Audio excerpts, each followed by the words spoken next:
अगली बात जो है वो बहुत काबिल गौर है। अफसोस होता है, हम पाकिस्तानियों का मिजाज है इस तरह का, हमारा कैरेक्टर है, और वो खासा शर्मनाक है कि शेर अफजल मरवत ने भी शिकायत की है कि इमरान खान की हिदायत के बावजूद मुझे 8 सितंबर के जलसे की इंतजामी कमेटी से बाहर रखा गया। अब ये जो घटियापन है, ये हमारा, जिसे कहते हैं ना, हमारा नेशनल कैरेक्टर है। इतने क्राइसिस में भी जुड़ के चलो, कोई एक दूसरे के साथ चलो, ना सही को प्यार मोहब्बत भाईचारा ना सही, लेकिन एक वर्किंग रिलेशनशिप कायम रखना चाहिए।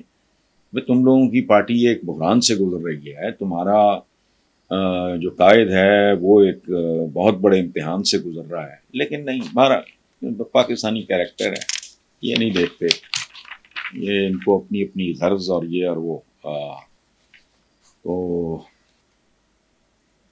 ये हैंड पिक्ड साहब थे, नवाज शरीफ हुए इतफाक वाले का मुंडा।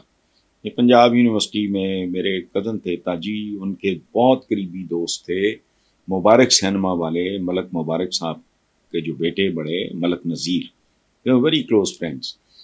तो वो रेस कोर्स से अपने घोड़े भी मंगवा लेते थे। उस वक्त जेल रोड पे होता था रेस कोर्स, मैं यूनिवर्सिटी डेज की बातें कर रहा हूँ। तो उस पर वो राइडिंग वाइडिंग किया करते, तो ये भाग भाग के फिल्में बनाया गया, मतलब इस तरह। तो बिल ना आगा ना पीछा, मतलब ये अब जो मर्जी क्लेम करते रहे, कुछ भी नहीं, को बर्फ खाने वगैरह को पठियां पुठियां ये वो उस तरह करते कराते इधर। जैनत जिलानी ने इनको गोद लिया, और एक ब्रिगेडियर कयूम होते थे। फिर ये चूंकि फनकार लोग तो थे, ग्वाल मंडी एक अपना, वो इन्होंने फिर नकब लगाई ज़ियाउल हक तक। ज़ियाउल हक आपको पता है इस मुल्क की तारीख का मकरूह तरीन बाप है, मनहूस तरीन बाप, और उसके साथ हुआ भी फिर जबरदस्त। उसका बेटा रोल दिया इन्होंने, ये एहसान फरामोश है। तो बहरहाल जो उसने किया, ये कभी उसकी कब्र तक का रास्ता भूल गए होंगे। तो जब ज़ियाउल हक को हादसे में मारा गया, तो मुझे आज भी याद है, इसाक खान उस प्रेसिडेंट से, उन्होंने टीवी पे आके कहा कि वो अपना माफी वो ज़ियाउल हक का तैयारा फिजा में पट गया है। वो जो कि पठान थे तो पट गया। अच्छा, पट चुकने के कुछ देर बाद ये 2-3 साल बरसियों पे जाते रहे, और तकरीरें क्या करते थे, ये पूरी दुनिया गवाह है, मेरे एज ग्रुप का हर बंदा जानता है कि हम ज़ियाउल हक का अधूरा मिशन पूरा करेंगे।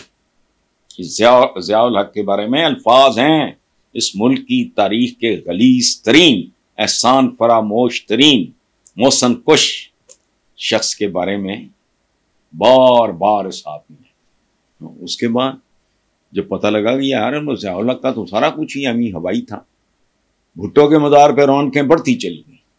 मसलसल चंद साल में फैसला करना मुश्किल हो जाएगा कि सिंध में कौन सा मज़ार है जहां ज्यादा रौनक होती। ज़ियाउल हक जाए जाके कोई पता कर ले, वो जो मस्जिद में उसको, चूंकि वहां भी वो धोखा दे गया। डेड बॉडी तो उसकी थी कोई नहीं, तो खाक हो गया था बेचारा। कोई एक आध कोई जबड़ा जुबड़ा मिला, बाकी उसकी पेटियां पुटियां को वर्दी बुर्दी डाल के उन्होंने पूरा कर दिया था। ये है पैदावार उनकी। ये आए, फिर इन्होंने, मुझे अच्छी तरह याद है उस जमाने में लोग कहा करते थे वो इत्तफाक वाले का मुंडा है, कितों आ गया फलाना। ये जो हमारे सराइकी बेल्ट के वडेरे या जागीर, फिर इन्होंने राइट लेफ्ट एंड सेंटर लूट मार का बाजार, पंजाब के वसाइल पे इन्होंने लोगों की वफादारियां खरीदी, उनको काना किया।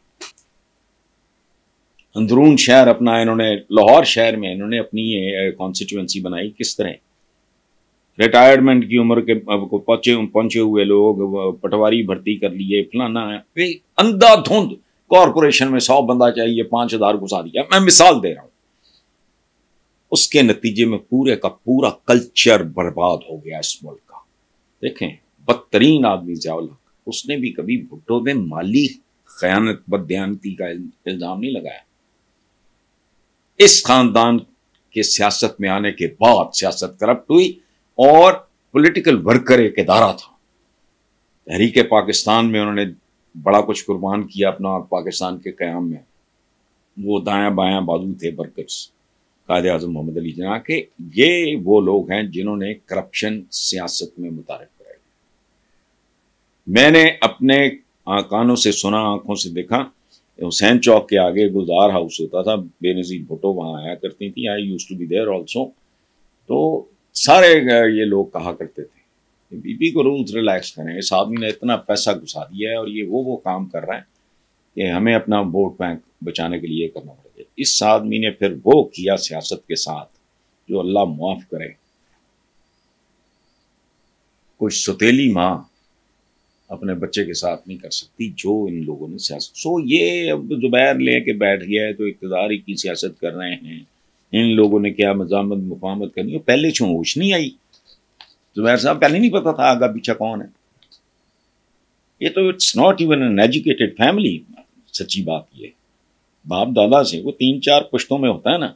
मेरे मरहूम दादा एक बात कहा करते थे कि तमव्वुल और तालीम यानी एफ्लुएंस और एजुकेशन ये 3 नस्लों के बाद दिखाई देना शुरू करती।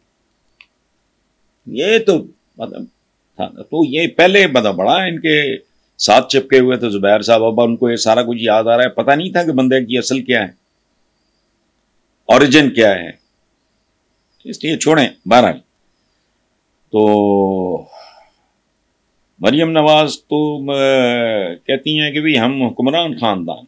मेंटालिटी दोनों की देखो, पाकिस्तान का ही अलमिया है। यानी भुट्टो तो को बात इस तरह करता, वो सर शाहनवाज भुट्टो का बेटा पुश्तीनी एक बहरहाल उनका एक सिलसिला था। और उनका जो भुट्टो ने अपने एक बुजुर्ग के नाम पे मुर्तज़ा भुट्टो अपने बेटे का नाम रखा, वो कमाल का उसकी तारीख पढ़ के कभी देखें। अच्छा, लेकिन ये बीमार लोग होते हैं। ये पाकिस्तानियों की बदनसीबी है कि इन्हें ये मेंटालिटी। मसलन बेगम नुसरत भुट्टो, मेरे दिल में उनका बड़ा एहतराम है, लेकिन मुझे झटका लगा जब एक बार मैंने उनका ये स्टेटमेंट पढ़ा कि Bhuttos are born to rule. ओए, वो तो फिरौन are not born to rule, वो भी खत्म हो गया है। नमरूद भी, शद्दाद भी, रूस के जार्स भी, ईरान के सफवीज, तुर्की के सल्तनत उस्मानिया के आले उस्मान, Bhuttos are born to rule. ये बात नहीं करने वाली, लेकिन इनके दिमागों में को कीड़ा है। इसी तरह मरियम नवाज ने कहा था जिन दिनों इनका को मसला अदालतों में चल रहा था कि हुक्मरान खानदान के साथ ये हो रहा है। तुम हुक्मरान खानदान कहां से हो गए यार? वो तो मुगल भी खत्म हो गए।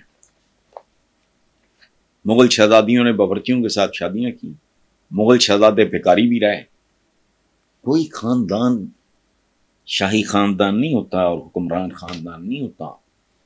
अल्लाह पाक का फरमान है कि मैं दिनों को फेरता रहता हूं। वरना आज भी फिरौन होते, नमरूद होता, शद्दाद होता, चंगेज होता, उसके खानदान होते हैं। इनके तैमूर का खानदान होता, अलेक्जेंडर द ग्रेट का खानदान होता। ये अनपढ़ लोग हैं और एक इनका दिमागी तवाजुन दुरुस्त नहीं होता। हुक्मरान खानदान वो हमारे इस्लाफ का सदियों पहले है, सैयदुल कौम खादिमुहुम। कौम का सरदार जो होता है या वो उसका खादिम होता है। बहरहाल